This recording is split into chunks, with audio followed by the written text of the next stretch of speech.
Today, I want to talk about fundraising.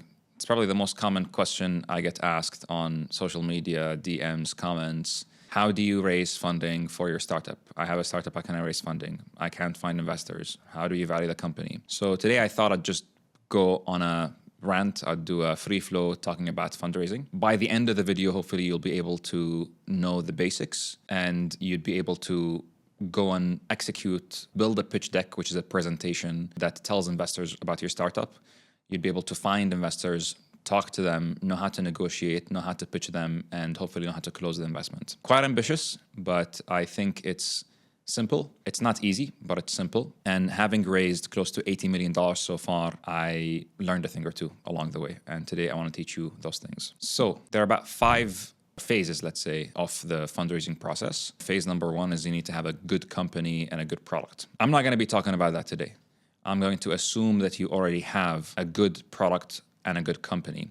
And the definition of this is it's a company that has big potential, especially when we talk about tech startups. You need to have a big market. When I'm coming in to invest, I'm not coming to invest because I like the idea. Investors come in for a reason, and that reason is to grow their capital. Maybe I believe in the concept. I like the concept, sure. But if I don't see a potential for the business to really grow, if I don't see a potential for me to get a financial return, then I'm not going to invest in the business. So what is a good business? A good business, 1, has a big market. 2, has customers, existing customers, and is making money. Maybe it's not making a lot of money, but has some traction, some proof that the founder or the founders are able to execute, that the customer cares about the problem they're solving, that there is room to grow and get more and more customers. Investors want to give you money if that money allows you to build up the product further or find more customers and then grow and make more money. So you need to be at a position where you're ready to take that money and invest it in certain things and immediately grow. We're going to cover a lot of the other details, like what are investors.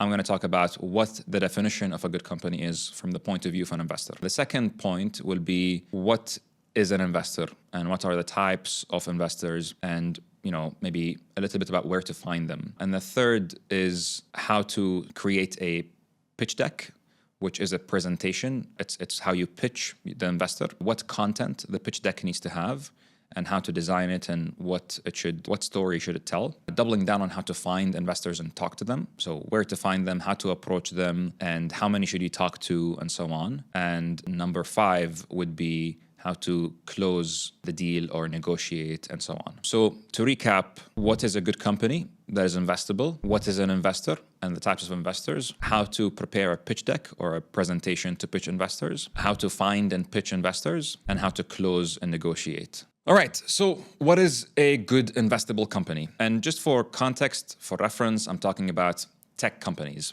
or companies that are investable. There are companies that are investable, companies that are not investable. If you have a small restaurant, it is not investable. You could make it investable if you turn it into a franchisable, tech-enabled or tech-focused concept. Like, if you're Joe and the Juice, you could be investable. Joe and the Juice was acquired and invested in by General Atlantic a while ago. There are like restaurants or like food businesses that are traditional but that end up getting investment.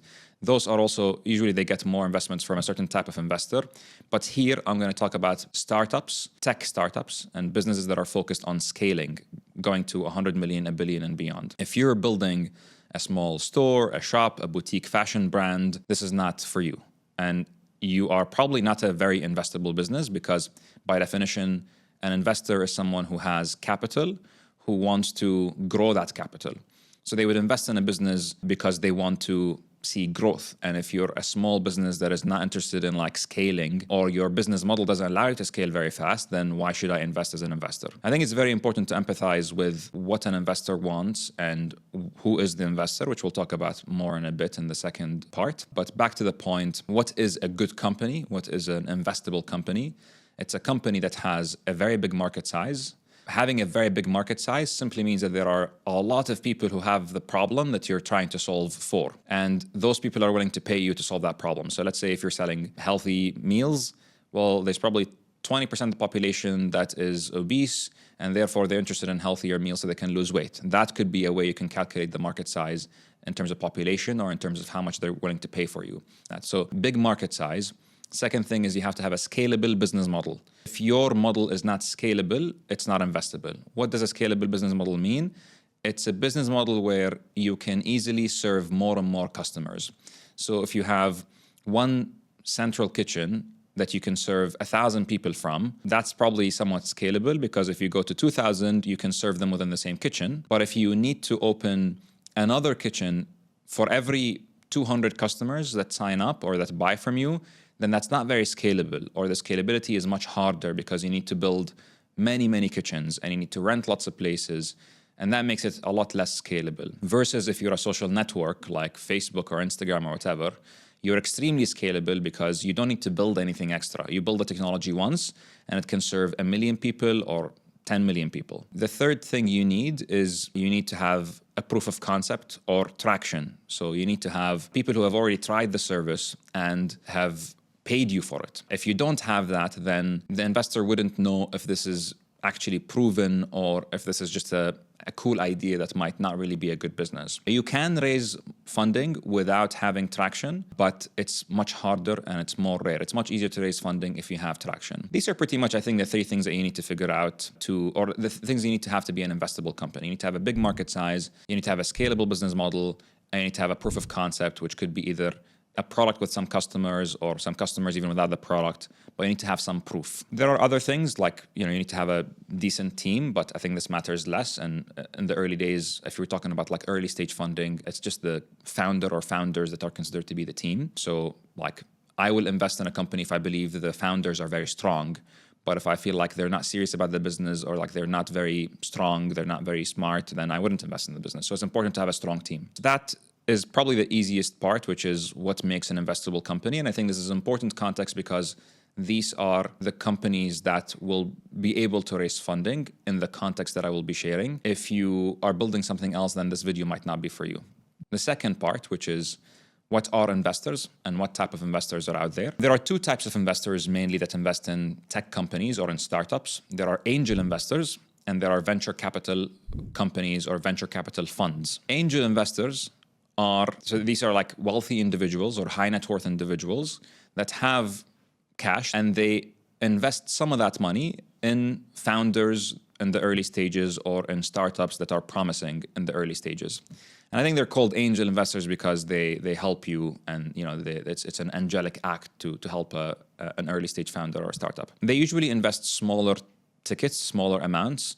Maybe it could be all the way as low as $25,000, maybe sometimes even as low as $10,000. And it can go up to like $1 million, depending on the company, depending on the stage, depending on the angel investor themselves. A lot of angel investors would usually invest in the range of $50,000 to $200,000. That's usually the sweet spot, at least in this day and age. The second type of investor is a venture capital fund. And that is usually a company that would take money from a bunch of people and organizations like companies or pension funds or governments or whatever it is, and they would create this fund. They would put all this money in a bank account, think about it that way, and then they would go and talk to 1,000 startups and they would pick the top 10, 50, 100 and invest in them. There are different types of venture capital funds. Some of them are focused on the early stages, so they would invest between $100,000 to $1 million per company, and they would accept a higher risk appetite, or they have a higher risk appetite. So they know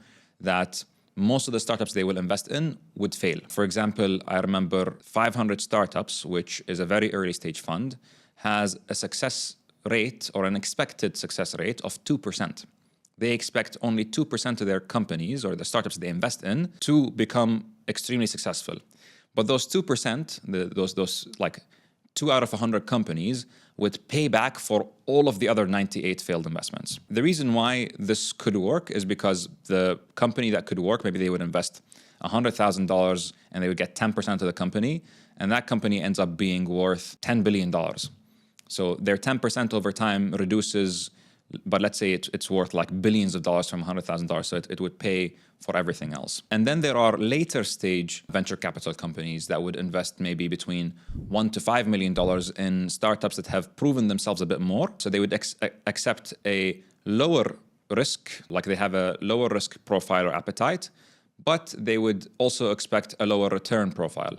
So if they would enter a startup at a $10 million valuation, or let's say they would own 2% of a company instead of 10%, but they're okay with it because they just have a different strategy or philosophy. And then there are companies that would invest $10 to $100 million into one startup. And those also have a different strategy. They're not looking to 10x or 100x maybe, but they're looking to 3 or 4x. So if they'd invest $100 million into a company that is very much proven and just needs they just need that money to grow, then they would expect to get maybe $300 to $500 million in return after 5 years. Early stage investors expect maybe 10 to 100 times return. So if they're investing $100,000, they expect $1 million to $10 million as a return because they're taking a higher risk. Cool. So now you know what is an investable company and you know the types of investors that are interested in investing in tech companies. By the way, actually, let me add one more thing to the second point before going to the third. The third will be how to design a pitch deck. We'll come back to it in a second. The last thing I want to add on the second point is maybe if you were to ask the question, why are these guys interested in investing in tech companies? Generally speaking, I think you need to empathize with an investor and understand what mindset they come from. I didn't understand this when I started, and I had to learn it maybe after a few years and after a lot of trial and error. But I think it's very helpful to learn how an investor thinks. So an investor has, say, $10 million to invest. You have $10 million, and when you have money, when you have capital, inflation eats that money. Every year, your money is losing 3% to 5% in value because everything becomes more expensive every year. So you want to beat inflation and you want to get a return on your capital. So ideally, you want to make investments that will return between 5 and 30% year over year, or ideally more, which is really hard to do. Tech startups and investing in innovation in general. Tech startups are supposed to be companies that are growing really, really fast. They're still very small, but they are focused on growth. They're focused on innovation and growth. So tech startups are risky, but they return high returns. Potentially, there are people who have invested in my own company $100,000, and now that's worth $6 million, $7 million. They got a 70 times return in 5 years, which is crazy. It's ridiculous. There are people who have invested $100,000 in Uber and now is worth $50 million at some point. So that's even much crazier. It's a very attractive investment type, but it's a very difficult and risky investment type because most startups fail. But what you need to know is when an investor is presented with a bunch of different opportunities, including a real estate opportunity and then a traditional business opportunity to invest in, they are weighing two things. They are weighing risk or potential risk and potential reward. So the real estate opportunity might return 10% per year, while the startup might return 10 times, or let's say 2 times per year. But the real estate opportunity has a safety margin or a risk margin, let's say, of 5%, while the startup has a risk margin of 200% sometimes, depending on the startup. So they need to weigh the pros and cons. And eventually, what most people do is they would only allocate 5% to 10% of their portfolio. So out of the 10 million they can invest, they would only allocate $1 million or less towards the high risk investments. So now we know what is an investable company, and now we know a little bit about investors. The third thing is we need to know how to prepare a pitch deck or an investment presentation to showcase to investors and tell them the story of why they should invest in our company. A pitch deck has a few elements. At the beginning, it has to have the problem that you're solving. What is the problem you're solving and why is it important? And, tell me more about it, because most investors don't know everything about every market. So if you're solving a problem in the real estate space and I'm not experienced in real estate, I could still be an investor. I could still invest in your startup. But if I don't understand the problem, it makes it harder for me to empathize and to understand that you're actually solving a big, important problem, and this is a good opportunity. So explaining your problem really well for people who might not be from the industry that you're in is really important. The second thing you need to explain is the size of the problem. How many people have this problem? Is there any statistic about the growth of this population? For example, if you're building a product that's supposed to solve or make dealing with diabetes easier, if you show a chart showing that over the past 10, 20 years, the number of people with diabetes in the region that you're launching in has quadrupled, and you show the growth rate in the people who have that problem, that shows validation that this is probably a big problem. And ideally, if you can show how much these people are willing to pay, or how much are these people already paying to solve that problem, then that adds more and more conviction to the size of the problem or the size of the market, basically. Sometimes you can show statistics that, oh, for example, this health organization has a report that shows that this is a $10 billion a year market or $10 billion a year opportunity, and it's going to grow to $20 billion in the next 10 years. These elements are important to show the size of the problem. The third thing you want to show is how you are solving the problem. What is the solution this company is providing to solve that problem? Maybe show screenshots from your app, maybe show elements of your physical product, or show something on your website, or just explain that this is how the product works. This is how you can sign up. You give us these pieces of info, you pay us this much, and we deliver the service to you. Explain how the solution works. And the fourth thing you need to show is you need to show your current progress, your current traction. What are the current numbers? You could say, well, so far we've served 100 customers in the past 6 months, and we're just getting started, and we're growing 20% month over month. Last month we served 70-something customers. This month we served 100. Next month we're going to serve 120. And by showing your traction, you're telling me that you're serious about this. You've already done the work. You've proven with customers that they care about the problem, they like your solution, they're willing to pay you for it, and if they're willing to come back, that's even better. And the fact that you're growing month over month is extremely important. Startups are all about growth. If you're not growing, you're dying. An investor is only going to invest in the company if there is a high growth potential. And then you should talk about your ask. What do you need? How much money do you need? And why do you need it? Where are you going to spend it? Do you need $100,000? Do you need $500,000? How are you valuing the company? In the early stages, valuation is a different topic. Maybe we could do a different video on that. It's actually very relevant to how to fundraise, but valuation is a bit of like a magic and a science, or an art and a science. It's in between the two, and we can talk about it in a separate video. But you should basically say, I'm looking to raise $100,000 or $1 million, whatever the number is, and I want to use this capital or this funding for X. Maybe it's for product development. Maybe it's to recruit people. Say, why do you want to or need to recruit people? Maybe it's for marketing, so you can gain more and more customers. In the next slide, maybe the sixth thing you need to show is some level of financial projection. So by raising this amount and investing in these things over the next 18 months or over the next 3 years, this is what we think we will do. So far, this month, we made $5,000 in revenue. And in another year or two, you can see in the chart, in our projections, we believe, in another 6 months, we're going to get 1,000 customers, and another 12 months, we're going to get another 5,000 customers. And if we achieve these things, then we are going to be making something like $50,000 a month in revenue. $50,000 a month in revenue is about $600,000 a year in revenue.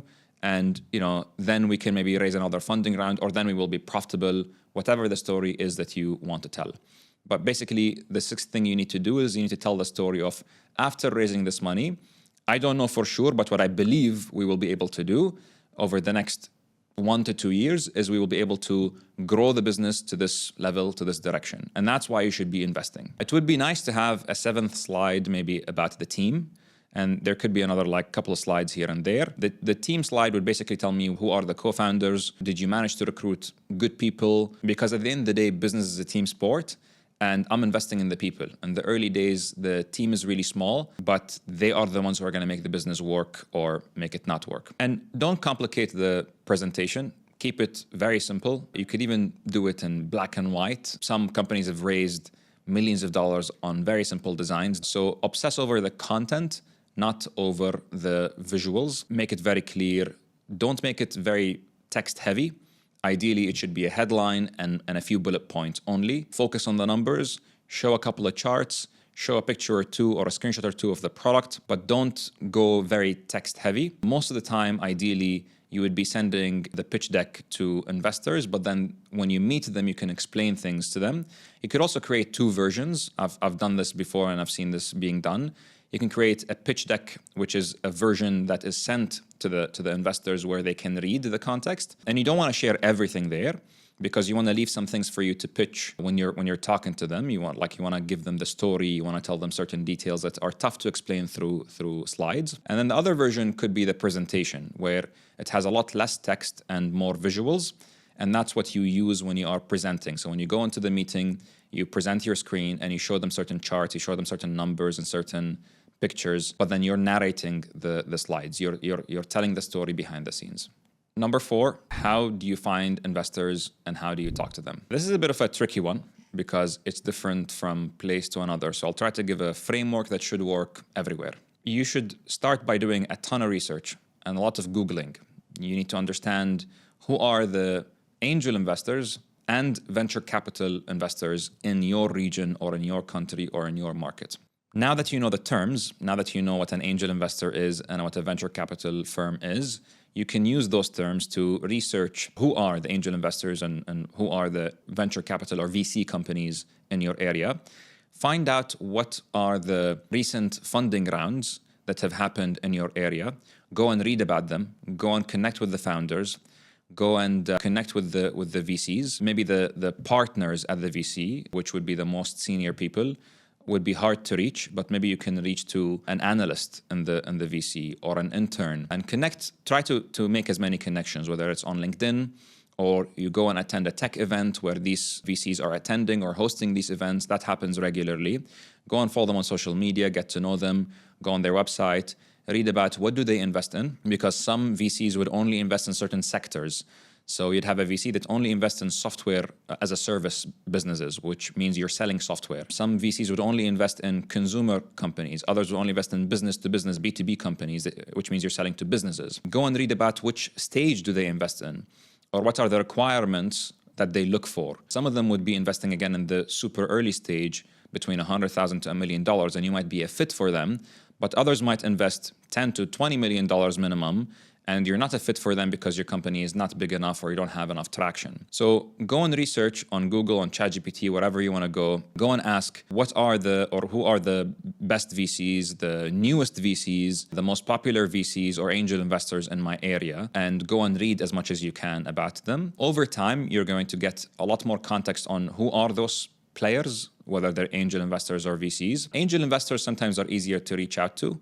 They might have a Twitter or X account or a LinkedIn account where they're active in, and you can maybe send them a little message about your startup, ask them for advice, tell them, would you be interested in investing in this? And accept that you're going to reach out to probably 100 or more, and you're not going to get 100 responses. You might get 10 responses, 20 responses, 1 response.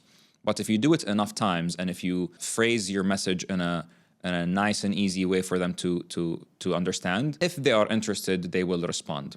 Don't be discouraged if people don't respond. You just need to keep trying and trying more and more. I probably emailed hundreds of VCs and investors throughout the years. After a while, as you get to know who these people are, and you go and attend their events, and you go and read about them online and follow them on social media, you will have opportunities to meet them. I'm talking about like a big volume. Like you need to approach a lot of people. And most of them also, the ones that will meet you, will tell you no.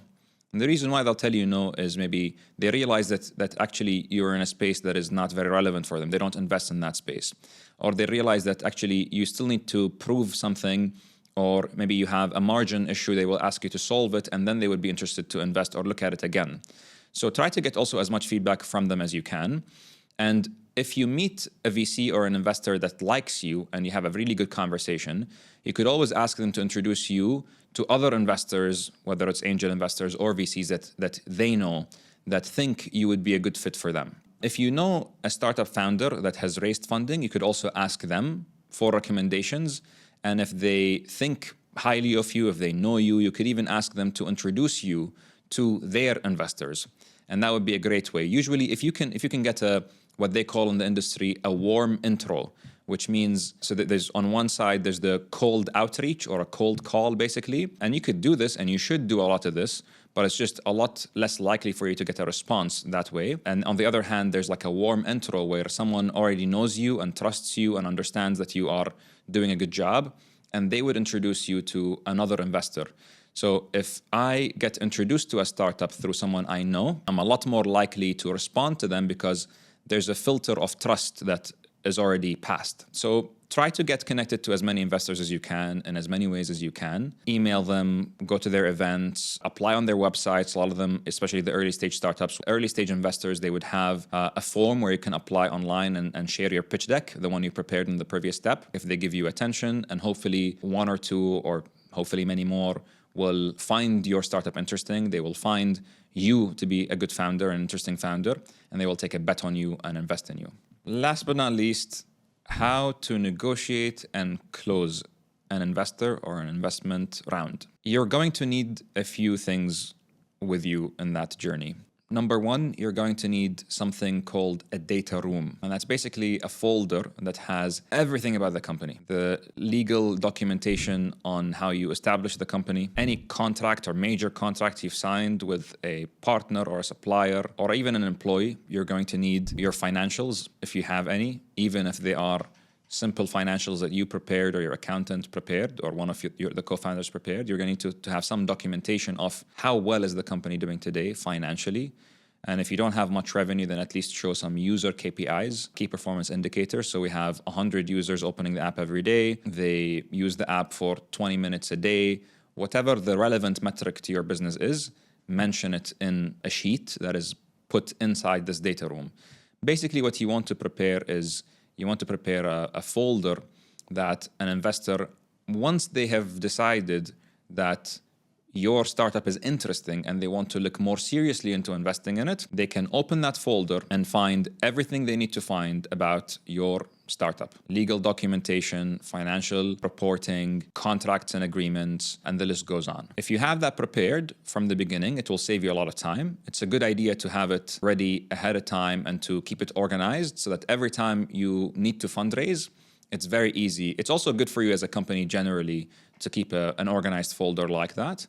And with time, you can delegate this to someone in your team, maybe an administrator or an accountant or something like that. With time, you can also hopefully grow to the scale where you have your in-house legal counsel. You can have full-time lawyers who are preparing these documents and keeping them in check, and also like checking all the documents that you're signing with partners and so on. So once you have the data room, let's say an investor is interested, you share that with them, they go through it, and what they will end up sending you, if the outcome is positive, if they like what they see. Now, obviously, there's going to be a couple of steps in between. They're going to meet you a couple of times. They're going to ask you a bunch of questions.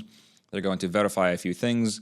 And you need to give them the time and attention and explain it to them and show them the behind the scenes. If there's something that's not in the data room that they need, you need to provide it to them. And then if they go through all of this and they're like, listen, we're still interested, we want to make this work, what's going to happen is that they will send you a term sheet. A term sheet is a piece of paper that says, basically, it's like a letter of intent. It says, we're interested in funding you with this amount in return for this percentage or at this valuation. And here are the details of this investment round. It is not legally binding, so they can basically send you this term sheet and then discover something about the company that makes them not want to continue. But most of the time when an investor sends you a term sheet, it means that they're very serious and they are likely to close a deal with you. And what is remaining in between the term sheet and the actual signing is just preparing the transaction documents. Transaction documents meaning the agreement that says we are investing this much to get this much in return, and we will have these rights. We maybe will set up a board, which means we need to approve certain major decisions. Like if you decide to change the business model, we need to confirm it and approve it. You need to know that by bringing investors into your company, you are giving away some level of freedom and autonomy and control. There are lots of details we can get into here, which I don't want to get to in this video. For example, there are two different ways of documenting a funding round. There's a convertible note, which is an easier way to do it. If you're interested, go and research it, and maybe I can make another video about it if I get enough feedback on the topic. And the other way is to do an equity round, which is the proper way, but the more complicated way. Both are good. I would say the first is better for the early stages and to move faster. The second is good once you are more established and you are ready to take on a bigger funding round. So you can do both depending on the stage. So you have your data room, you have your term sheet from the investor. You also need to have a strong lawyer by your side.